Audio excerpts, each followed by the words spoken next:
So I've been using Homeopathic Rosemary recently. I've used it in the past, off and on. Didn't really know what I was doing in the past. I probably still don't know what I'm doing now. But I'm a little bit more adept with this homeopathy stuff. So rosemary oil, if you've never, you probably have heard of it, like in terms of hair loss, it's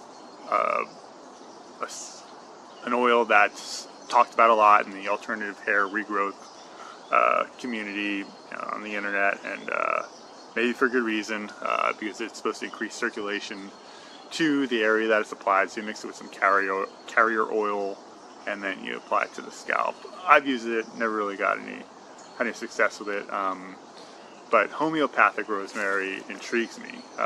If you watch my videos, other videos, you know that I'm much more interested in improving the life force flow to the hair rather than the blood flow. They're both important, right? But where the life force goes, that's where the blood goes. That's traditional Chinese medicine axiom, or maxim. I'm not sure what the word is there. But that's what they say. So rosemary has the ability to increase blood circulation to an area, which is good. But the blood's not going to get there if the life force isn't going there. And homeopathy deals with the life force.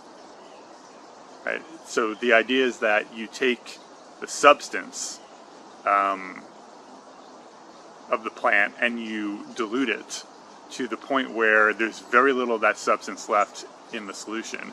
And what that does is it augments the energetic properties of the plant. So the energetic properties, that's what works on the life force level. That's the etheric body, the plant body. The life force body is the plant body. So that's the body, the energy in us that comports with the energy of the plant. Okay? Not on the physical level, but it's on the etheric level. So in that way, I think maybe homeopathic rosemary, something that improves circulation to the scalp, may improve life force flow to the scalp and blood flow, or some kind of combination, beneficial combination thereof. Another interesting thing I found, this, again, if you've watched my other videos and seen my website, my theory, you'll see why this isn't my theory soon enough, is that the bulging of the head in the forehead region and the crown causes this erosion of the skull contours, whereby the border between the forehead and the top of the head gets obscured, and that stops the hair from growing for whatever reason. I think it's the lack of life force. So the body gets confused, starts reclassifying the top of your head as forehead because it's much more like a forehead than the top of your head, right? Where I'm bald, you can see it's sloping down. My head is sloping down my face severely. So I think it's all head shape and the bulging roundness thereof. So this is a printout I got from the internet. It's an excerpt from a book from 1902 by John Henry Clark called Materia Medica, and it's a profile of all these different homeopathic remedies. Because what I was looking for, the idea of homeopathy is like cures like. So you want to find a property or a plant that has the characteristic of the disease that you're trying to cure.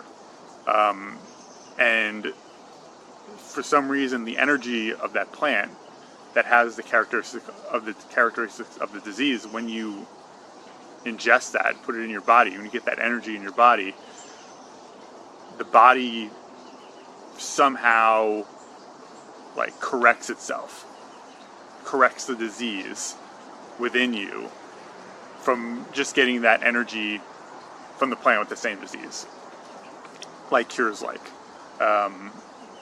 So anyway, what was I talking about that? I guess I forget. Anyway, whatever. No one's gonna watch this video anyway. So this is the profile. So you want to find, the idea of homeopathy is you want to find a plant that is similar to your disease or has these characteristics that are similar to your disease. And I think that So you could do that on the like the physical level, like burns and stuff, or like you know, whatever, like acute illnesses. You can do that on that level, or you can do it on like an energetic level, like the personality of the plant relates to a personality flaw of yourself. So that's what I was looking for. I was looking for plants because I think there's like on a deeper level, a deeper energetic level, like my constitution. I'm trying to work on I'm doing some inner work, like some deep, like spiritual and soul work, trying to correct issues at that level. And so I'm looking for plants that have like that sort of pathology in their personality that matches the pathology I think is in my my inner self. Right? What's wrong with me? Like why, the way I think, the way I behave, certain things that I think need to be improved. Anyway, the idea is you want to find some profile of the plant that matches the pathology in yourself. So that's what I was looking for. And I was just researching, trying to figure out, like, get a synopsis of the profile of the rosemary plant, see if it related to the pathology that I think is causing my male pattern baldness, my chronic disease, which is I think it's a manifestation of a deeper flaw within me. Anyway, so this is the profile of the plant, written in 1902. So it says here, this like some generic stuff that we already know. Oil of rosemary has an ancient reputation as a remedy for baldness, headache, and flagging mental powers. Hence it has been called herb of memory. This Shakespeare alludes to when he makes Ophelia say, "There's rosemary, that's for remembrance." So it's a plant that enhances your memory, which I'll get into a bit because I've had some experience with that. Anyway, come down here to the symptoms that it's supposed to deal with. So mind, anxiety, memory deficient, and so corrects that. And then 2, head, vertigo, headache, heaviness and dullness of head, weight and tension, round head, parentheses, baldness. The symptoms that homeopathic rosemary is supposed to help with is round head, parentheses, baldness. Parentheses, baldness is in the description.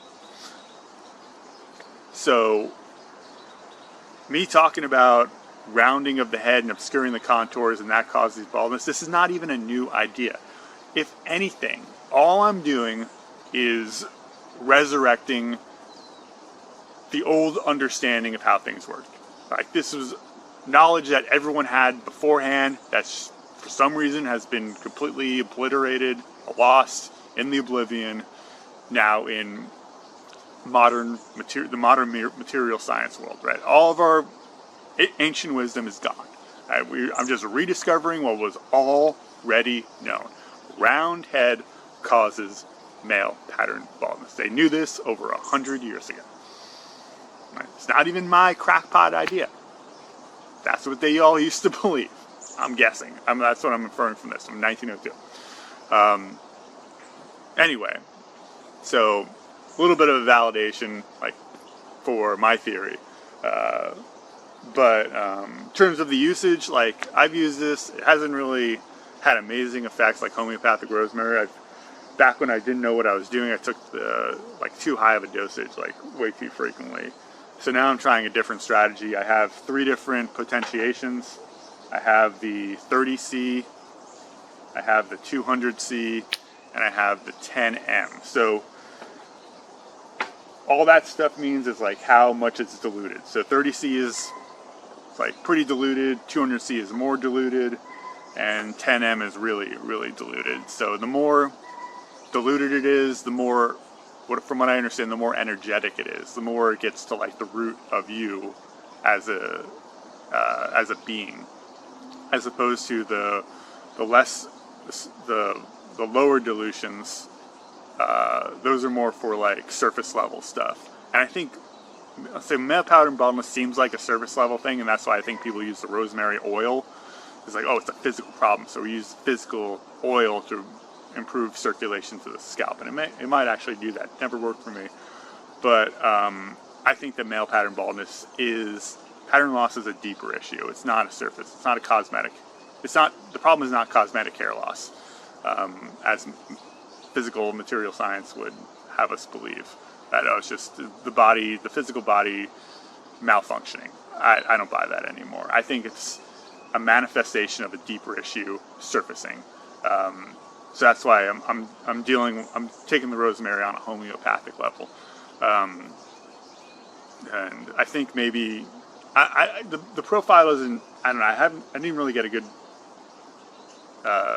synopsis of the profile of the plant. I don't know if it matches the energetic pathology within me, but just the life force to the hair, to the skull, to the head, right, from memory. Rosemary is from memory. And what's interesting about taking this homeopathic solution is that rosemary in particular is that I've noticed a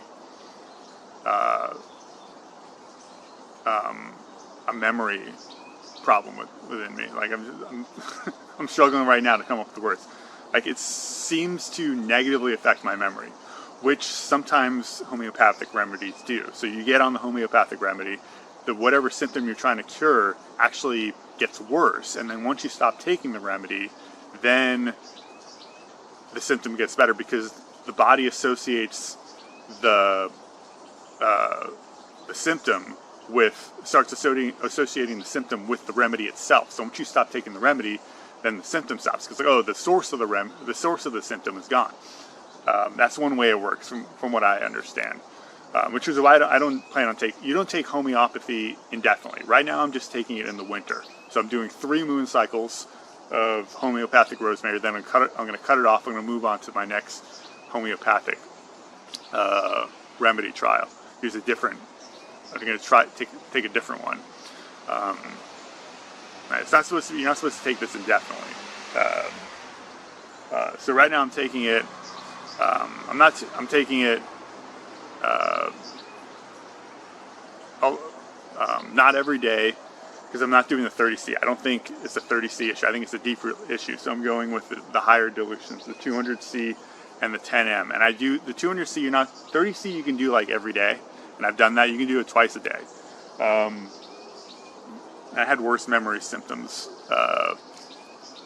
when I was using it. And the other thing about memory is that what I thought is interesting about me not having, or it negatively impacting my memory, is that I believe that too much thinking is what causes the skull to expand. Like the male energy comes up, we think too much as males, the energy rises into our head, concentrates in our skull, in our prefrontal cortex, and expands it out.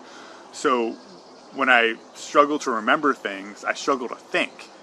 And by struggling to think, I'm not, the energy is not rising up to my head, right? I can't think anymore. Might as well not even try to think. Just use my intuition. Just go through life using my gut feeling. And that'll lower the life force energy. It'll concentrate it down more in the gut. Man, this video is getting long. So I thought that was interesting. Lack of memory, I'm less apt to use my mind, shoot energy up in my head, which causes skull expansion.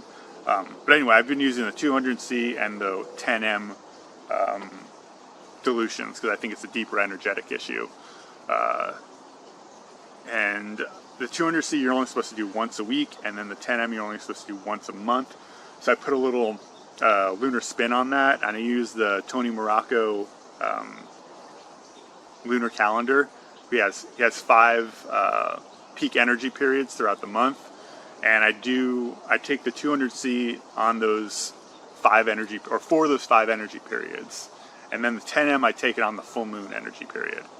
And so every full moon I'll take rosemary 10M, the highest dilution, and then like around the quarter moon, new moon, and then some other 5th time in the cycle, I'll take the 200C, which turns out to be about once a week, sometimes more frequent.